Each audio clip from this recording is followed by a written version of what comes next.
Support for this podcast comes from the Central Valley Journalism Collaborative, connecting communities with the resources, infrastructure, and networks to ensure a vibrant local free press. From KVPR in Fresno, this is Central Valley Daily. It's Wednesday, May 27th. I'm Sarith Hawk. With a recently redrawn congressional map, Democrats are working hard to flip Valley Congressman David Valadao's seat. But which Democrat will advance from the primary next week to the November election? I think it is pretty safe to say that Villegas is giving Baines more of a run for her money than many political watchers expected going into this race. Dr. Jasmeet Baines and Randy Villegas face off in District 22. Today, we get a preview of the race. But first, these headlines. New data shows cuts to Medi-Cal, the state's Medicaid program, are taking a steep toll on California's once-celebrated Healthcare for All movement. Selena Arredondo of the news organization Public Health Watch, in partnership with KVPR, has the numbers. More than 86,000 immigrants without legal status left Medi-Cal in January and February. That's according to the latest data from the California Department of Healthcare Services. The sharp decline is the largest consecutive enrollment drop for this population since 2024, when California first opened Medi-Cal to all low-income residents, regardless of immigration status. Laura Scheckler of the California Primary Care Association says the drop is a huge step back. 2024 was such a point of pride. It is really disheartening to see California move in the other direction. Driving the decline, experts say, is several major state policy changes that block or discourage immigrants from obtaining coverage, including an enrollment freeze on undocumented immigrants that went into effect in January. From Public Health Watch for KVPR News, I'm Selena Arredondo. One person is dead after a plane crash this past weekend in Tulare County. News outlets report the pilot was identified as 74-year-old Michael Hill of San Bernardino County. He was flying the small plane that crashed down on Road 204 near Woodlake on Saturday morning. Authorities arrived to find the plane engulfed in flames. No other injuries were reported. Hill had reportedly taken off from Woodlake Airport just a few minutes earlier. Authorities are still investigating the cause. A bill prohibiting law enforcement officers from interfering with California's election process is advancing in the state legislature. Among other things, it would bar anyone from allowing law enforcement agents to seize voting machines without a specific court order. San Diego Republican Assemblymember Carl DeMaio urged his colleagues to reject the bill. This is not about trust or confidence. It's not about transparency or accountability. This is about further dividing us on the issue, the important issue of the integrity of our elections.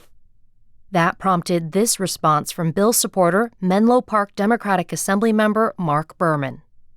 My colleague from San Diego likes to talk a lot about how voters have lost faith in our democracy.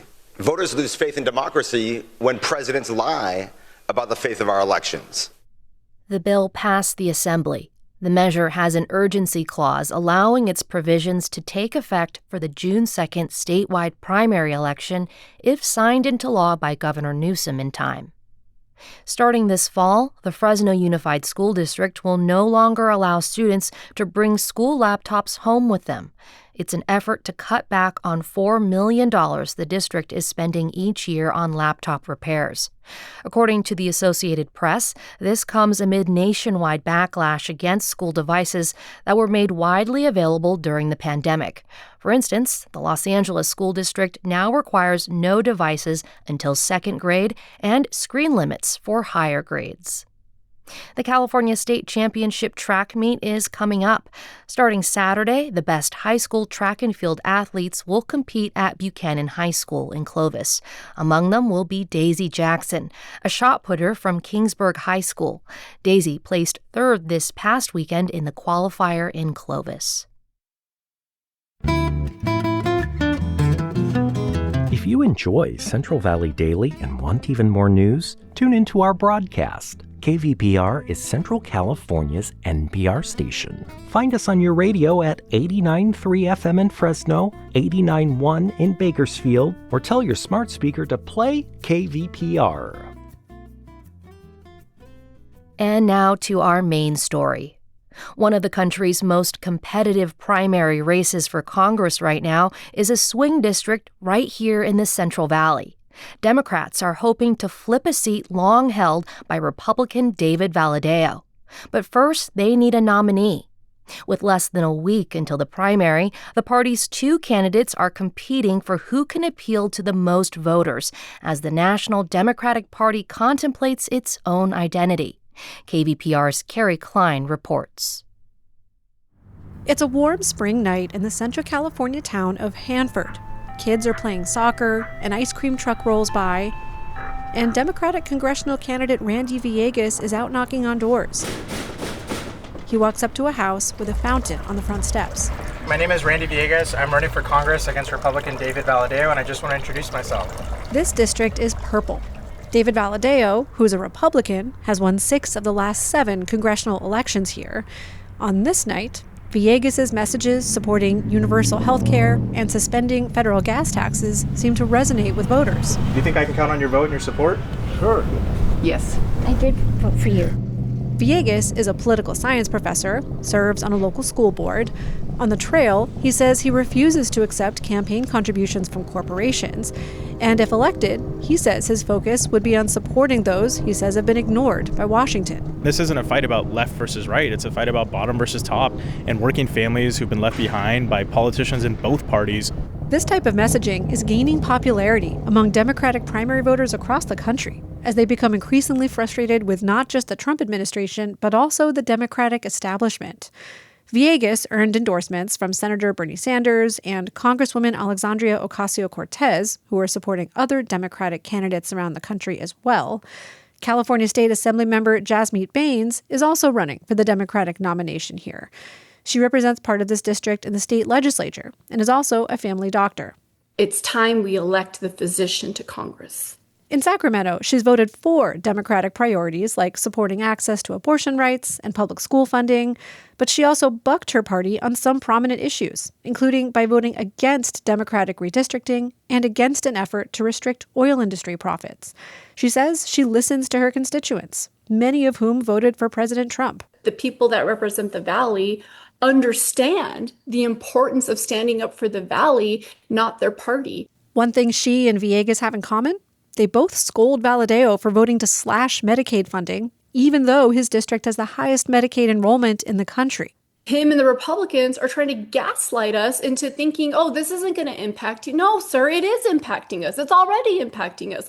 Although Bains doesn't always align herself with her party, she's been endorsed by the Democratic Congressional Campaign Committee, also known as the DCCC. Andrew Godinich, a Democratic strategist, says he understands why the party's establishment supports her.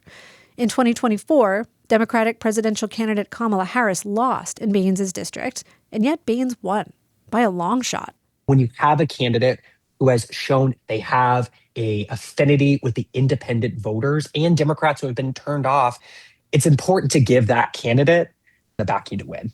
After all, he stresses the party's main goal is winning back the House this November. Ivy Cargile teaches political science at California State University, Bakersfield. She says this primary is being closely watched all over the country. The schism between these two candidates is emblematic of what is happening with the Democratic Party at the national level, where there is this tug of war for the identity of the party. Both Democrats are tugging hard, knocking on thousands of doors. Although at least 4 recent debates turned into one-on-one discussions when Villegas was the only candidate who agreed to participate. As for why, Valadao's team declined to answer questions for this story. Bains replied to say she'll only debate candidates who live in the district. It turns out Villegas and Valadao's homes are outside District 22, thanks to recent redistricting. Living outside the district is legal, however, for candidates and members of Congress. Here in California, the top 2 vote-getters in a primary advance to the general election regardless of party. Valadao will likely secure one of those spots. The other will be decided on June 2nd. For KVPR News, I'm Kerry Klein in Hanford. And Kerry joins me now in the studio to dive a little deeper into her reporting. Welcome, Kerry. Hi, Sarith. So, Kerry, we're now less than a week away from this primary. What are the polls currently saying about this race? Unfortunately, it's really hard to tell. There's really only been one official poll so far, and it's partisan. It's by the progressive group Data for Progress, which has also backed one of the candidates, Randy Villegas. So take that with a grain of salt. But that poll has Valadao leading at around 44% of the vote, then Villegas with 25%, and Baines with 21%. Now, it's safe to say those numbers are not precise, but I think it is pretty safe to say that Villegas is giving Baines more of a run for her money than many political watchers expected going into this race. Interesting. So what about campaign funds for this race? Which candidates have raised the most money so far? So far, David Valadao is way out ahead, about $4.2 million. That's not surprising. He's the incumbent. He first held this seat in 2012. He has the best name recognition. He's the only Republican candidate. He's getting tons of backing from the right. But between the Democrats, Villegas is actually out fundraising Baines. He's raised about $1.7 million. She's at $1.3 million. That's still relatively close, but he has consistently been ahead. And that's partly because he threw his hat in the ring a few months before Baines did. So he had a bit of a fundraising head start. Another interesting element of that is that Villegas has not accepted any donations from corporate PACs. Those are political action committees, but both Baines and Valadao have. And you're reporting you name a few endorsements in your story. What are some other major groups that have endorsed Villegas and Baines? So, right, as I said, Baines has the backing of the Democratic Congressional Campaign Committee, the DCCC. That's a big one. They don't weigh in on every race. She also has the backing of a few local Democratic congresspeople, Zoe Lofgren and Adam Gray, namely other congresspeople from around the country, local elected leaders like Senators Melissa Hurtado and Ana Caballero, Planned Parenthood, Emily's List, and many unions representing educators, healthcare workers, and industrial workers. Randy Villegas, as I said, has the backing of Bernie Sanders and Alexandria Ocasio-Cortez. And although he doesn't have the backing of the DCCC, he does have the endorsement of different congressional organizations like the Congressional Progressive Caucus and the Congressional Hispanic Caucus. He also has the backing of Dolores Huerta, the Jane Fonda Climate PAC, and other unions representing educators and auto workers, plus other elected local leaders from our area. And interestingly, the state Democratic Party has not endorsed either candidate, which is kind of a conspicuous lack of endorsement as well. Yeah, a lot to keep track of if you're trying to decide. You also discussed the debates that Valadao and Baines didn't attend. It was really striking to me that Villegas was the only one to show up to any of them. Yeah, that's right. We know of at least 4 debates that all candidates were invited to, and he was the only one to agree to come. There was one in Fresno last month that I actually moderated. There was one in Lindsay by Radio Bilingüe, one in Stratford by Valley Voices, and another that was planned for Bakersfield by KGET, and all of those just turned into one-on-ones with Villegas. KGET actually made kind of a long video profile of Randy. And all of these, they gave Villegas, frankly, more media coverage and more time in front of voters. I asked the other candidates why they didn't agree to go. And Valadao's team, they wouldn't answer that question. That is not so unusual from them. His team and he have not agreed to an interview from KVPR for years. They typically don't even answer questions from us. They did at least respond to us, but didn't answer that specific question. Baines told me that she's not attending because the other candidates don't live in this district. Villegas lives in Visalia. His home was in the district until 2020 redistricting, and then it was bumped out. Here's what she has to say about that. I will debate any candidate that lives in this district. Right now, I'm the only one. I will not waste my time on a carpetbagger that is going to sit here and tout his endorsements of Democratic Party chairs. So some pretty strong words there. A carpetbagger, of course, being kind of an old term for a out-of-town opportunist, basically. And now as for Valadao, both Baines's and Villegas' teams told me that his home near Hanford was just bumped out of the district in last year's redistricting. Though I should be clear that that's another question that I asked Valadao's team, that they have not actually confirmed that with me. But this is just some of the mudslinging that's come out in this race and even between these two Democratic candidates. Wow.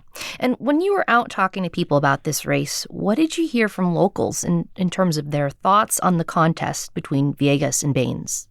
Well, so I have spoken to a small sliver of voters, so I can't at all, I have not spoken to a large enough slice to be able to make generalizations here, but, some feel very comfortable with Jasmeet Bains. She's a recognized name in local politics. She's introduced many pieces of legislation. People appreciate that she's already made inroads in Sacramento and with other lawmakers.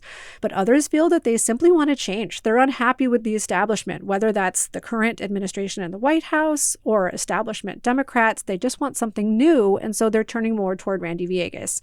One of those is Kathy Jorgensen. She's the chair of the Democrats of Kings County. She says if Jasmeet Bains comes out on top of Villegas in the primary, her county's party will back Bains, but for now, they're backing Villegas. Mostly because of this lack of, showing up in these public events and other things that have gone on for longer in this primary race. It's hard to support somebody that you don't know when you do know the other candidates so well. I also spoke with some voters who said they'd vote for Villegas. Simon Flores, for instance, he's a Republican in Hanford. He was sitting on his porch in front of a fan when Villegas was canvassing part of the city one night. And he says Villegas won him over by being there and by chatting with him about the high costs of utilities and rent. I don't see David Valadao or anybody out here walking around in the heat. Now, I should point out that I only went out canvassing with Villegas. I asked to go out reporting with Bains, but she didn't have any canvassing dates available during my reporting period. KVPR Associate Editor Kerry Klein, thanks for helping to break down this important race for us. Yeah, thank you. And that's today's show. Today's episode was produced by Kerry Klein, Amy Isaacson, Padma Rama, Jonathan Linden, and KVPR, with support from the Central Valley Journalism Collaborative. I'm Sarith Hawk. Find the latest local news anytime at kvpr.org.